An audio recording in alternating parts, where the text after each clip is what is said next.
shouted it yesterday when we were on the Zoom meeting. I'm not sure if you heard. Thank you.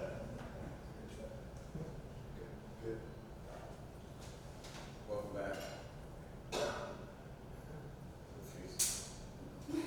Good morning. We didn't start yet. Right on top. I wouldn't say welcome back. Trying to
see advocacy, education, and when needed lobbying. You can, as a nonprofit, there's lobbying you can do to a certain extent, can't be a major part of your agency's function, but it can be a small part.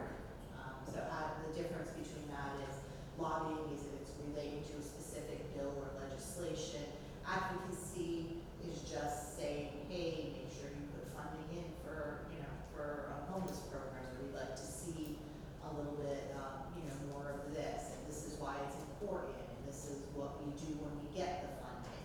So advocacy kind of is both lobbying and education. So a lot of what we can do really is provide education and talking points to our different elected officials, so they know what's going on. And what we're also putting out is to the individuals who may be working in agencies, that you can do your own personal advocacy. So, you can call your congressional and Senate leaders, after work hours. You can do different things. And to do that, encourage that, and especially, there's a lot of myths out there now about homeless people and getting portrayed in the federal government as, dangerously mentally ill people who should be committed, or people, we should be criminalizing homelessness, and, if there's unsheltered people, then just, lock them up, type of verbiage that's coming out, or that there's a lot of sex offenders who are out roaming the streets, and the homeless population in general is getting painted like that. I mean, most of us have heard the horrible comments by Fox commentator Brian Kilmeade, which just, involuntary lethal injection. So that's what people are hearing. So we want to have people tell the other side, and feel comfortable enough dispelling that and going back with facts and with the reality of that. Because there's also a push from the federal government to de-emphasize housing first, because they think it means housing only. You give somebody housing and you don't care what happens to them. It always includes wraparound services, but they are not mandated. They're offered. Most people do accept services, especially if they're in need of them, but they want to kind of take away that and make you go and justify that you deserve this. You have to accept your treatments and treatment plans and do that, or you don't get housing. And I think people know, even in the best case scenarios, people who have struggled with substance abuse of different types, and they're going to have the best situation. They don't have to worry where they put their head at night, and it still is very difficult to get rid of, to manage any kind of addiction. And sometimes the first try, even with the best intentions, doesn't take. So we just kind of worry about that. And then the bigger issue is we don't really have enough community-based mental health services. We don't have enough community-based substance abuse treatment programs and different things. So there's a lot to push back on that. So that's really where a lot of our focus has been on. Not enough. It's not enough for the agencies to just kind of continue doing the good work they do.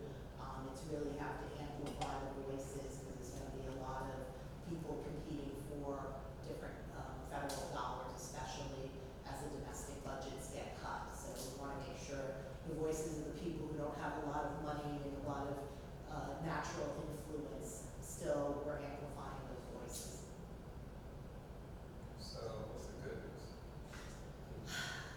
The good news is, right now, on the continuing resolutions, because of some of the advocacy, the Democrats are proposing that they fund the continuum of care program. This year was supposed to be an automatic renewal of funding, and not have a whole big process. The administration said, no, they wanted to have another process, but they haven't started it yet. Usually by now, we're finishing the annual application process. So there's hope that maybe that if that gets pushed through, and that could be something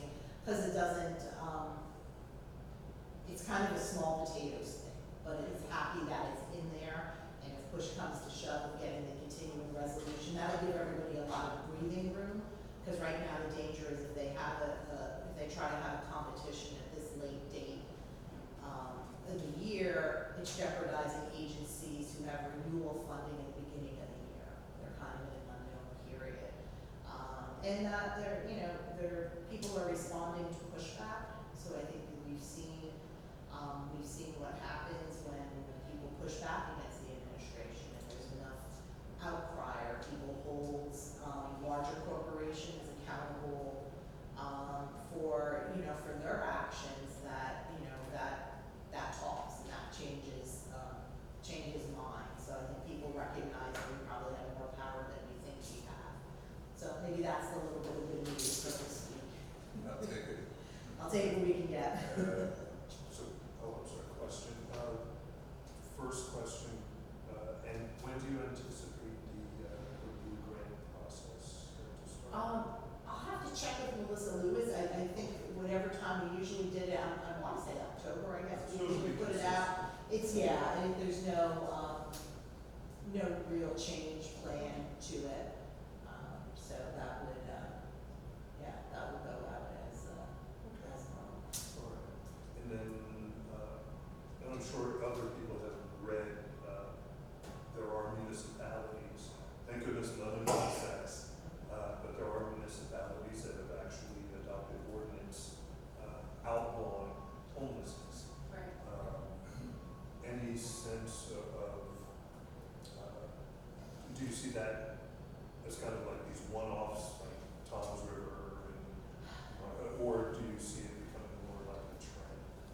I think it depends what the federal government does. They had this process to develop affordable housing called COC bills. It was released last year, $75 million, so it was across the country. It was highly competitive.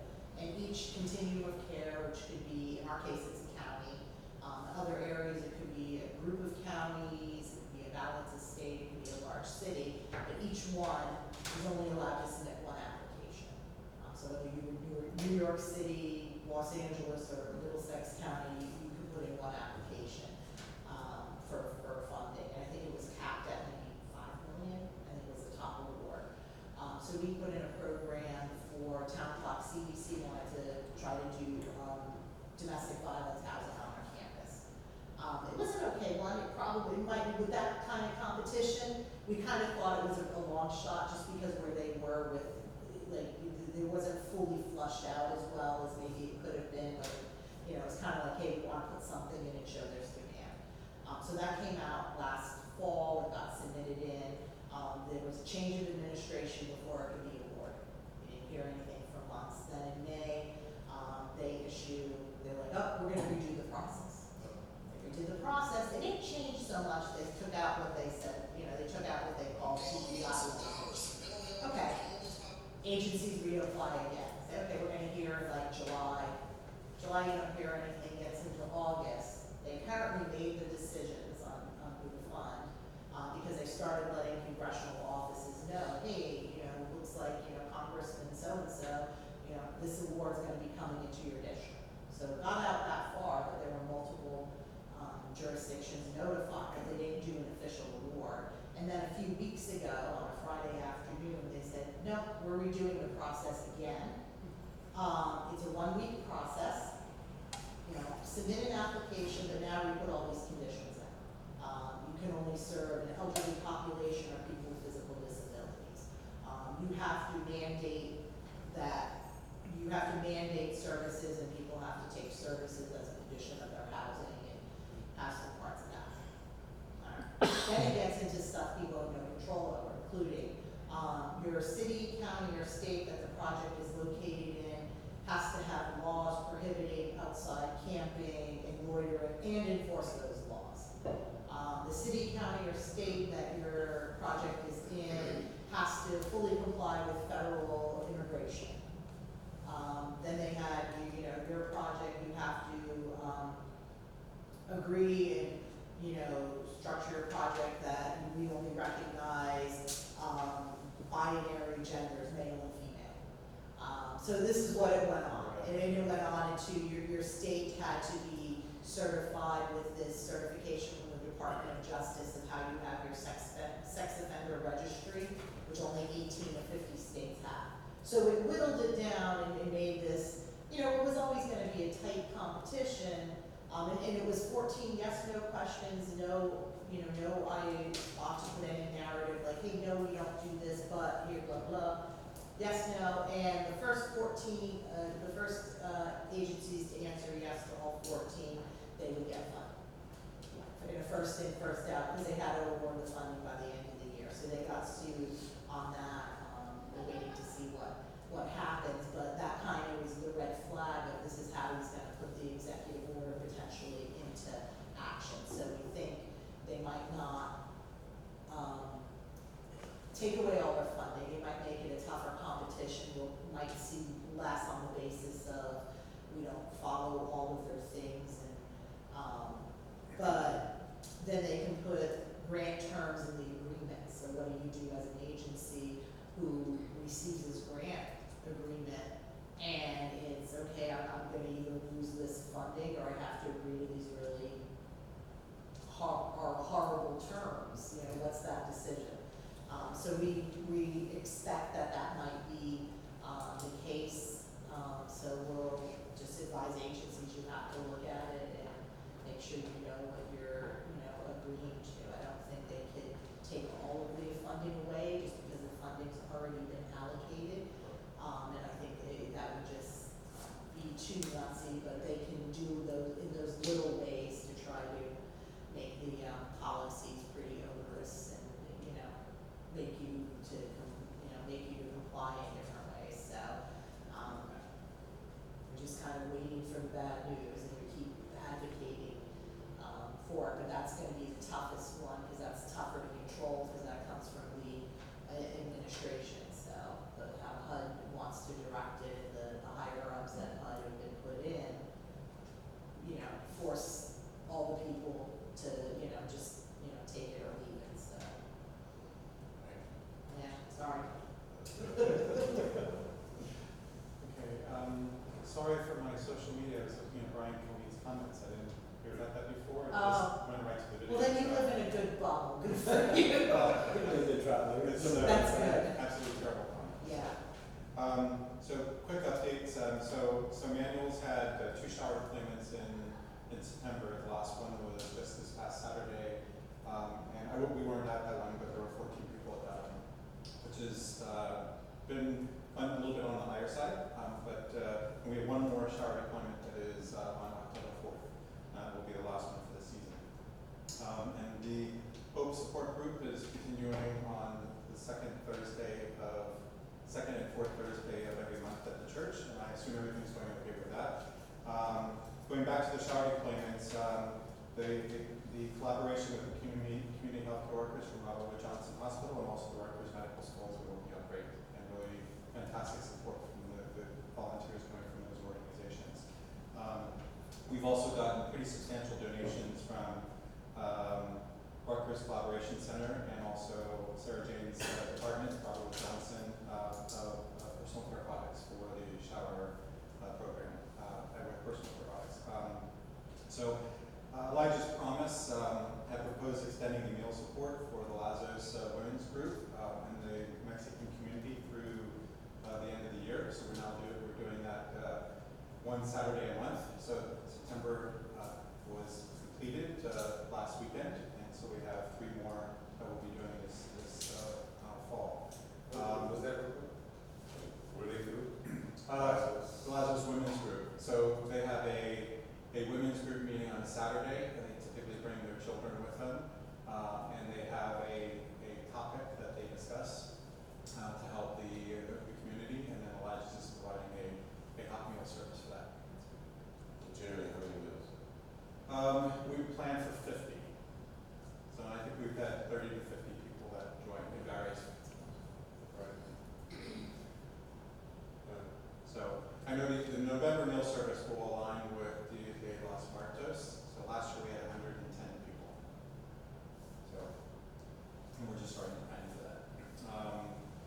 So then the Autism Center for the month of September has been working on creating snack bags from the additional snacks from its church, Sharon Baptist. So they're almost completed with 700 snack bags. Yeah, so we'll be transferring them shortly. it's great to have the Autism Center actually supporting to do that, and they're also continuing with Utensil Kits for Life, as promised. And then the healthcare kiosk, I think Ed, we said we're targeting October 1st for the installation date.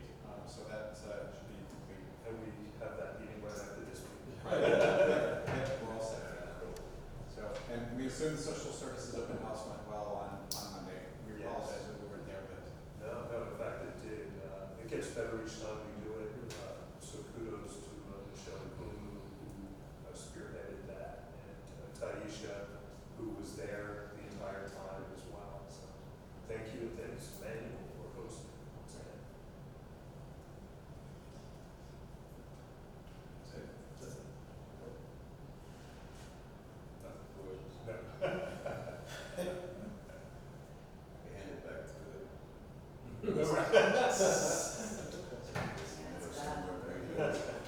Yeah, it's depressing, but we keep fighting, so that's okay. There you go. We're still here, we keep doing it until they tell us we can't do what we're doing.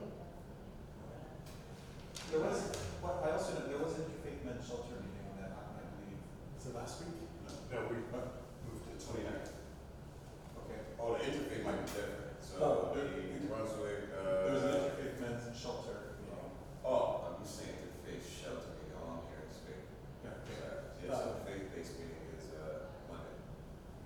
The shelter meeting.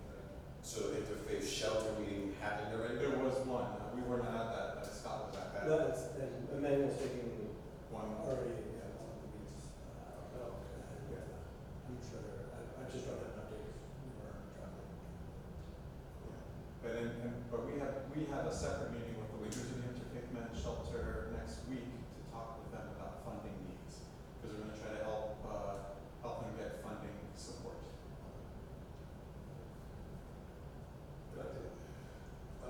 No, you know, in all seriousness, no, not a real update, but, like, in terms of what the department has been doing in terms of collaboration, I think has been pretty excellent. So between the county offices, being very responsive, so thank you for coming home, and your guidance, and of course, our community partners, so it's just made things better.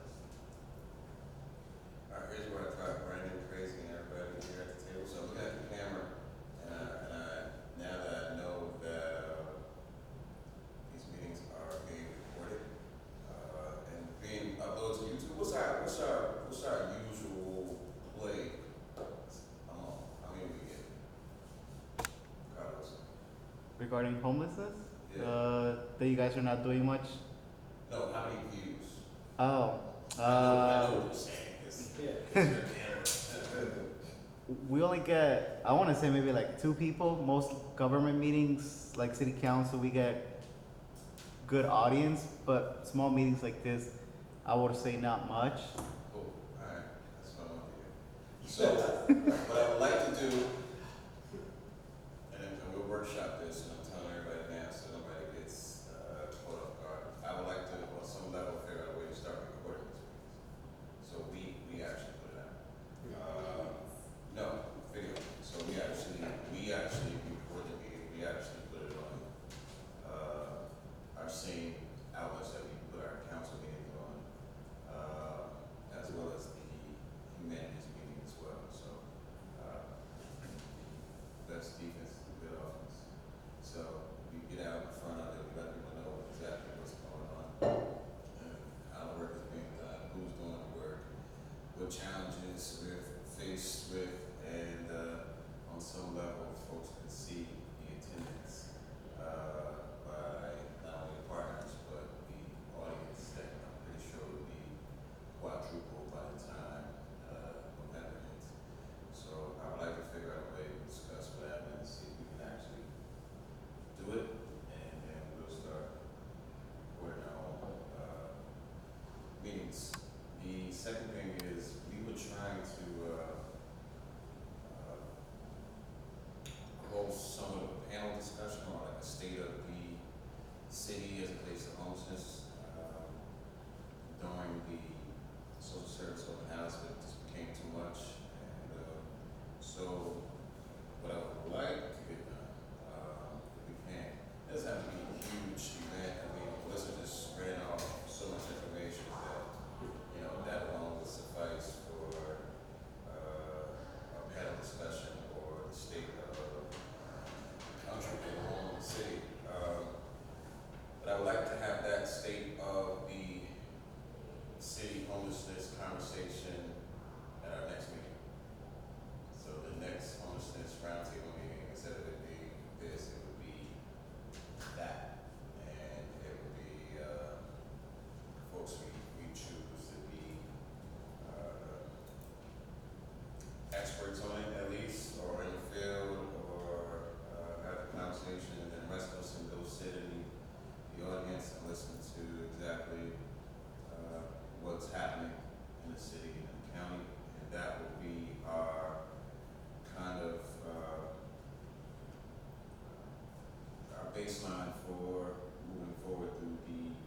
Yeah, so I guess the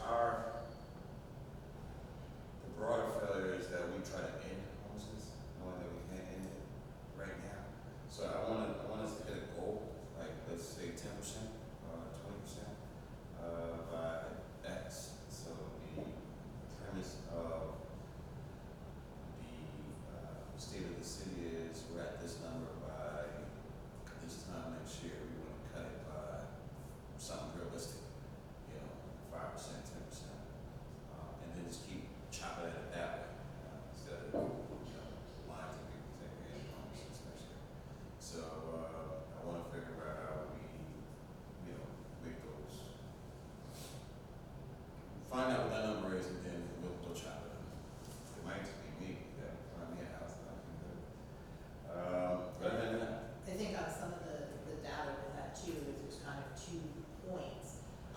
We ask people like, what was your last permanent address when you entered, homelessness? So you can see, and the majority of people who are in New Brunswick do come from New Brunswick, but then there's also people who lived elsewhere and they come because here's where there's services.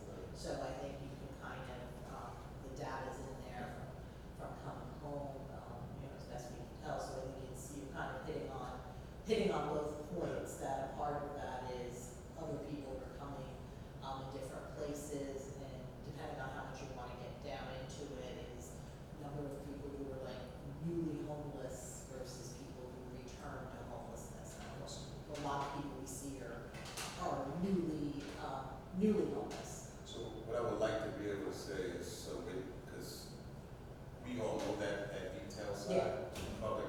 That's why I say like you want to put like in digestible ways Yeah. that people can, can tell and see it. So. And something to stand on, so we can say, hey, look, we said we're gonna get 10% off, we did it, just so happens we got another 20% that just moved in.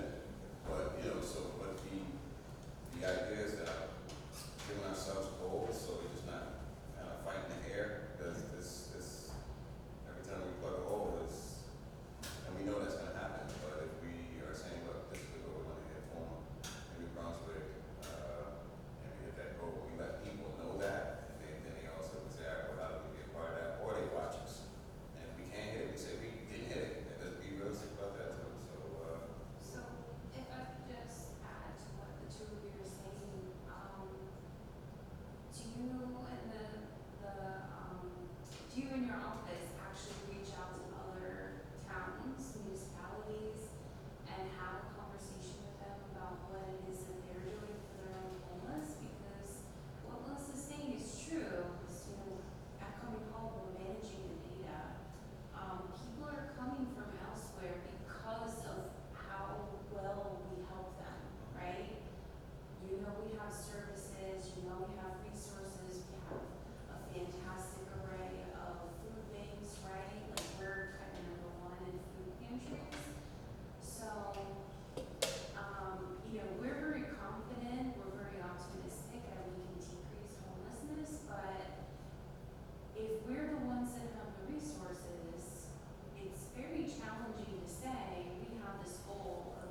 But as silly as it sounds, I know it doesn't happen here, but you know, people are comfortable where they're comfortable and where they stay, and it's kind of recognizing that, and, you know, we have this problem unfortunately because we have the lack of emergency shelter space, and most people choose to, you know, choose to be in the shelter, and, you know, New Brunswick's always gonna have people in there because you have 40 beds at a men's shelter, you know, down there, so that's not always gonna just be New Brunswick residents, it's gonna come from wherever. I think one of the things we also want to point out when we do the data is how many people from the shelter exited into permanent housing, how many people else who came from New Brunswick got housing. So, you know, yeah, where it might look like we're still having the same number, if I say, you know, well, we have 70 people, and we had 70 people last year. Well, no, it's not that it's the same, it's that we're having this flood, we just can't house them faster than they're coming in. So I think making sure we tell the story that we are housing people, we just can't we're working on stemming that inflow. You know what would work? It's kind of simple though. If we went back to the model pre the coordinated entry model, because prior to that, remember if you called City Hall to get a bed, because City Hall had the connections with the existing shelters or housing, temporary housing in New Brunswick. So if you didn't have a New Brunswick connection, it was more so like the now coordinated entry. You can be from one end of the county to the other, and you still at that same point. If you get housed, you get housed where those shelters are. I get what they didn't understand it, but the cynical side of it would be now other towns would be required to house their folks because they no longer have that access like they used to have to just be able to go through one entry, be homeless, and Sarahville would get housed, and I don't know, Highland Park. Well, now you have New Brunswick homeless coming, knock on my door and say, hey, well, let me get a call, put you on Redmond Street, call it a day, and so there's something to be said about that. But it's a new day. We are one team. Anything else? But so the plan